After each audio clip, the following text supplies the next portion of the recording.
যিনি চ্যাম্পিয়ন হয়েছেন মাসুদুর রহমান এবং আব্দুল্লাহ বিন শাহিন। হ্যাঁ, ওমরা তো নিশ্চিত, কি মনে হয়? হ্যাঁ, আব্দুল্লাহ বিন শাহিন সেকেন্ড হয়েছে এবং চ্যাম্পিয়ন হয়েছে আমাদের মাসুদুর রহমান। মাসুদুর রহমান চ্যাম্পিয়ন, আব্দুল্লাহ বিন শাহিন হয়েছে রানার আপ।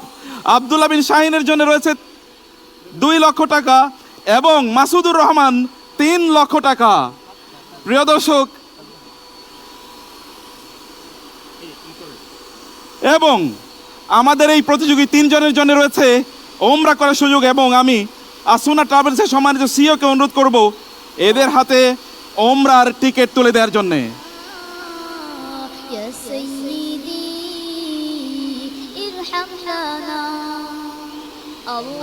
আসুন, আপনি চলে আসেন। আল্লাহ আল্লাহ আল্লাহ আল্লাহ আল্লাহ আল্লাহ আল্লাহ আল্লাহ আল্লাহ। এবং চ্যাম্পিয়ন মাসুদুর রহমানের সম্মানিত ওস্তাদের জন্য রয়েছে ওমরা করার সুযোগ। প্রিয় দর্শক, এবার যে প্রতিযোগীকে আপনার সামনে ডেকে এনেছি তিনি কুমিল্লার প্রতিযোগী এবং ঢাকার তাহফিজুল কোরআন ওয়াস সুন্নাহ মাদ্রাসার ছাত্র হাফেজ মাসুদুর রহমান। আল্লাহ আল্লাহ আল্লাহ আল্লাহ আল্লাহ। اقرأ من قوله تعالى أعوذ بالله من الشيطان الرجيم بسم الله الرحمن الرحيم هذا هدى أعوذ بالله من الشيطان الرجيم بسم الله الرحمن الرحيم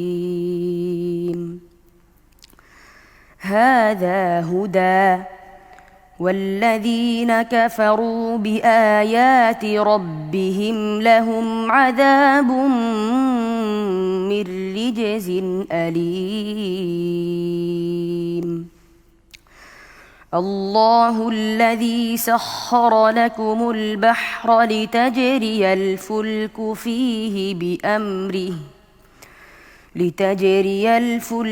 فيه بأمره ولتبتغوا من فضله ولعلكم تشكرون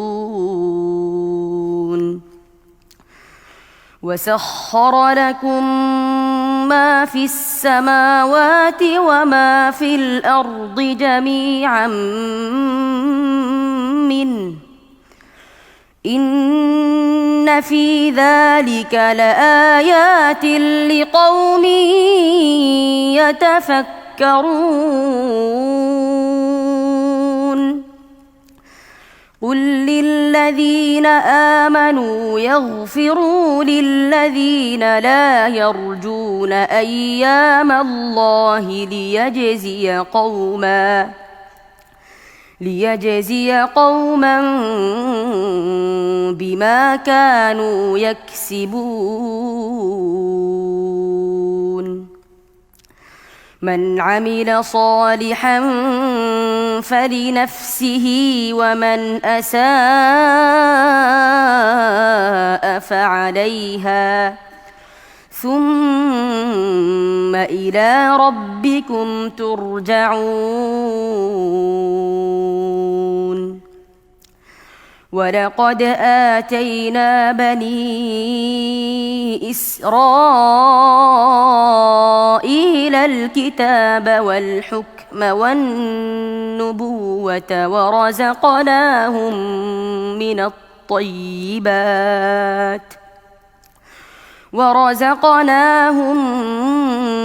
الطيبات وفضلناهم على العالمين وآتيناهم بينات من الأمر فما اختلفوا إلا من بعد ما جاءهم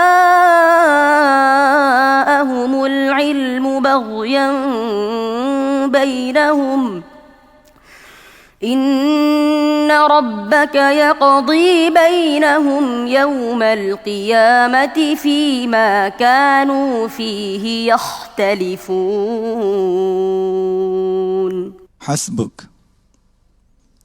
السؤال الثاني মাসউদুর রহমান আজকের নিয়ম অনুযায়ী দ্বিতীয় প্রশ্নটি হলো আউযু বিল্লাহি মিনাশ শাইতানির রাজীম বিসমিল্লাহির রহমানির রহিম যালিকাল ফাওজুল আযীম أعوذ بالله من الشيطان الرجيم ذلك الفوز العظيم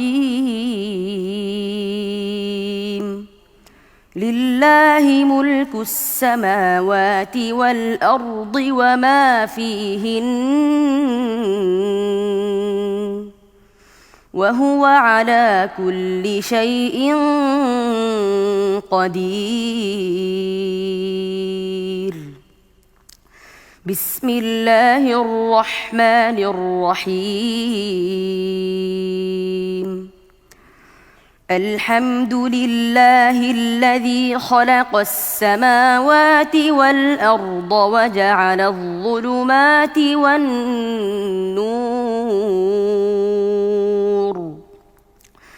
ثم الذين كفروا بربهم يعدلون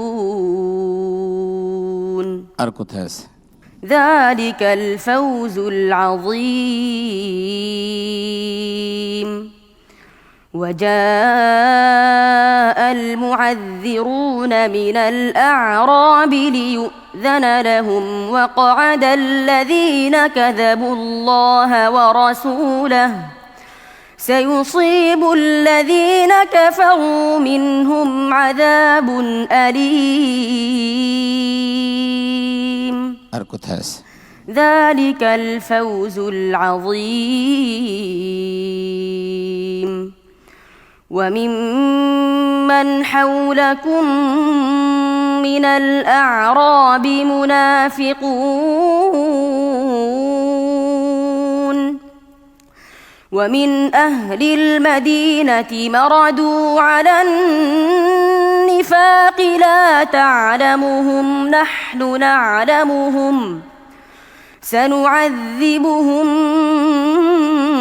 مرتين ثم يردون إلى عذاب عظيم আর কোথায় আছে ذلك الفوز العظيم وأخرى تحبونها نصر من الله وفتح قريب وبشر المؤمنين আর কোথায় আছে ذلك الفوز العظيم والذين كفروا وكذبوا بآياتنا أولئك أصحاب النار خالدين فيها وبئس المصير আর কোথায় আছে أني ঠিক তো جي মাশাআল্লাহ মাশাআল্লাহ বারাকাল্লাহ ফি হায়াতিক الله الله আল্লাহ আকবার, আল্লাহ আকবার। মাসউদ, আল্লাহ আকবার। আপনার তেলাওয়াত আমাকে মানে ভাবতে বাধ্য করছে যে আপনার তেলাওয়াত যদি এমন হয় তাহলে আমার নবীজির তেলাওয়াত কেমন ছিল। ওমর রাদিয়াল্লাহু তাআলা আনহু যে কোরআনের আকর্ষণে ইসলাম গ্রহণ করেছেন, অথবা সাঈদ ইবনে হুদায়ের, সাদ ইবনে মুআজ রাদিয়াল্লাহু তাআলা আনহুরা যে কোরআন তেলাওয়াত শুনে ইসলাম গ্রহণ করেছেন, মুসাব ইবনে উমায়ের যে কোরআন তেলাওয়াতের প্রতি আকৃষ্ট হয়ে তার এই যে লাক্সারিয়াস লাইফ, তিনি মক্কার প্রিন্স অফ মক্কা ছিলেন, তিনি সব ছেড়ে দিয়ে তিনি কোরআনের পাগল হয়ে গেছিলেন, কোরআনের দায়ী হয়ে গেছিলেন। কেন হয়েছেন এটা আপনাদের তেলাওয়াত শুনলেই বোঝা যায়। অসাধারণ, মুগ্ধকর। এটা সুপারসিডিং all limits of praise and appreciation. আমরা একটু আমাদের বিচারিক প্যানেলে যাব মন্তব্য শোনার জন্য। সে কিন্তু সবগুলি পর্বেই অত্যন্ত শান্তভাবে পড়েছে একেবারে এবং এটা তার আত্মবিশ্বাসটিকে আলাদা মূল্যায়ন করা উচিত। শেখ, আপনাকে শুধু একটা ইনফরমেশন দিই, জি। ও সহ সকল প্রতিযোগীরা। আচ্ছা ভাইয়া, তুমি এই প্রতিযোগিতা আসার পূর্বে তোমার ওস্তাদকে কোরআন শুনিয়েছিলে, তুমি বলেছিলে, কিভাবে শুনিয়েছিলে বলো তো? একদম ধীরে স্থিরে। তারপর মানে যখন তুমি শুনিয়েছো তখন কি তোমার কোনো মানে কোথাও কোনো মিস্টেক বা ভুল ছিল? জি না। মানে ও আমাদেরকে বলেছে, তার ওস্তাদও বলেছে, সে এই প্রতিযোগিতা আসার পূর্বে তার ওস্তাদকে এক বৈঠকে মানে একবারে পুরো কোরআন শুনিয়েছে, একটা মিস্টেক, একটা ভুল হয়নি। সুবহানাল্লাহ, পুরো কোরআন। সুবহানাল্লাহ। ডেইলি কত পারা কোরআন পড়ো বলো তো? 10 পারা শোনাই, 10 পারা তেলাওয়াত করি। ও ডেইলি 10 পারা শোনায়, 10 পারা তেলাওয়াত করে, মানে 20 পারা। আল্লাহ, একজন 20 পারা পড়তে আমাদের কত ঘন্টা লাগবে? এভাবে সে 50 খতম শুধু উস্তাদকে শোনাইছে। মানে এভাবে- এজাজুল কোরআন, যেটি কোরআনের যে মজেজা, এটার একটা অংশ হলো এরাও। মানে এটা এরাও কিন্তু এটা শুধু মাসুদের জন্য প্রয়োজন না, আল্লাহু আকবার। এটা যেমনি ভাবে তানভীরের জন্য প্রযোজ্য, আব্দুল্লাহর জন্য প্রযোজ্য এবং মাসুদের জন্য প্রয়োজ্য, বাকিদের জন্য প্রয়োজ্য। আচ্ছা ভাই, আরেকটা কথা বলো, তাহলে তুমি কি তাহাজ্জুদ ডেইলি পড়ো? জি। শুনুন, এতটুকু বাচ্চা ডেইলি তাহাজ্জুদ পড়ে। আর তুমি তাহাজ্জুদে কত পারা পড়ো ডেইলি? 2 পারা 3 পারা। 2 পারা 3 পারা ডেইলি তাহাজ্জুদে পড়ে। সারাদিন তো পড়েই 20 পারা, আবার 2-3 পারা তাহাজ্জুদে পড়ে। এই ছোট্ট একটা মানুষ, সাধনা একটি। কেন কোরআন ওদের অন্তরে এরকম গেঁথে থাকবে না? তো আল্লাহ রাসূল সাল্লাল্লাহু আলাইহি সাল্লামও বলেছিলেন যে আমার সাহাবায়ে কেরাম তো অনেকেই কারি, অনেকেই হাফেজ এবং কোরআনের গভীর জ্ঞানের অধিকারী, কিন্তু তেলাওয়াতের ক্ষেত্রে তোমরা 4 জনকে অনুসরণ করবে।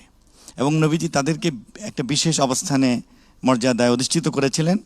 তারা ছিলেন আব্দুল্লাহ ইবনে মাসউদ, সালেম মাওলা, উবাই ইবনে কাব, আবি হুযাইফা ও উবাই ইবনে কাব না। এবং মুআয ইবনে জাবাল। না, তা আমরাও মনে হয় 4 জনকে বাছাই 5 জন। করতে চাই। মানে 5 জন করে পঞ্চ, দিচ্ছি। মাশাআল্লাহ। তো এটাই মানে এখন তো জনসংখ্যা বেড়েছে, এখন জি। 4 জন কেন 4 লাখ হতে পারে, ইনশাআল্লাহ। কিন্তু আমরা সেই ধারাটা যেন ধরে রাখতে পারি। আল্লাহ তৌফিক দান করুন, আমিন। আল্লাহুম্মা আমিন, বারাকাল্লাহ ফিক। আজকেও আসলে ও আমাদেরকে তার সুরের সাগরে ভাসিয়ে দিয়ে গেছে। আল্লাহু আকবার। আমি আসলে তার পড়া যখন শুনি আমি নিজেকে ধরে রাখতে পারি না, এত চমৎকার তেলাওয়াত, আমাদের হৃদয় ছুঁয়ে যায় তার তেলাওয়াত শুনলে। মাঝখানে আরেকটা বিষয় ঘটেছে, আপনি খেয়াল করেছেন কিনা, সে এক মাকামাত পড়তেছিল, মাঝখানে কিন্তু সে শেখ মোহাম্মদ আইয়ুবের মতো আবার কিছুটা না, তেলাওয়াত, ওর কিন্তু ওইখানে মিশ্রণ আছে, জি। আইয়ুবের একটু মিশ্রণ আছে, মিশ্রণ তার মধ্যে কিছুটা আছে, আলহামদুলিল্লাহ। আর একটা বিষয় হলো, তাকে যখন মুসাব্বাহাতের আয়াত পড়তে বলা হলো, সে কিন্তু একদম ধারাবাহিকভাবে, একটাও আগপিস করে নাই, ধারাবাহিকভাবে সব পড়ে গিয়েছে। মনে হলো যে পুরো কোরআন শরীফ ওর সামনে মেলে ধরা হয়েছে, ও একেবারে এক পৃষ্ঠা উল্টে উল্টে উল্টে উল্টে বলে যাচ্ছে। সুবহানাল্লাহ বিহামদি, মানে কতটা তাদের হেফজ মজবুত এর দ্বারা বোঝা যায়। আলহামদুলিল্লাহ। আলহামদুলিল্লাহ সুম্মা আলহামদুলিল্লাহ। ওরা আসলে যে কি পরিমাণ ট্যালেন্ট, এদের না দেখলে বোঝা যাবে না, এবং যারা হাফেজ তারাই শুধু বুঝতে পারে যে ওরা আসলে কতটা ট্যালেন্ট। আল্লাহ রাব্বুল আলামিন তোমাদেরকে অনেক বড় করুক, আমরা সে দোয়া করি। আল্লাহুম্মা আমিন। নায়াত ইলাইক। প্রথম কথা হচ্ছে, আপনারা যখন তার মুসাবায়াত জিজ্ঞাসা করেছেন, তখন সে গুগলে চার্জ করে যতটুকু সময় লাগে না, তার থেকে কম সময়ে সে সবগুলো চার্জ করে তার মাথার ভিতর ঢুকাই ফেলছে। দ্বিতীয় নম্বর হলো, সে এইরকম মুসাবায়াতগুলো পড়ার সময় তার মধ্যে কোনো রকমের টেনশনে কাজ করে নেই। অতএব এটা হলো কোরআনের মুআজিজা। আর এই অলৌকিকতাটা আল্লাহ পাক রব্বুল ইজ্জত তাদের মাধ্যমে, এরকম হাফেজদের মাধ্যমেই মানুষের সামনে আল্লাহ পাক রব্বুল ইজ্জত প্রকাশ করতেছেন। আমরা তার জন্য দোয়া করি, আল্লাহ যেন তাকে সহি অর্থে কোরআনের খেদমত করার জন্য আল্লাহ তাকে কবুল করেন। আল্লাহুম্মা আমিন।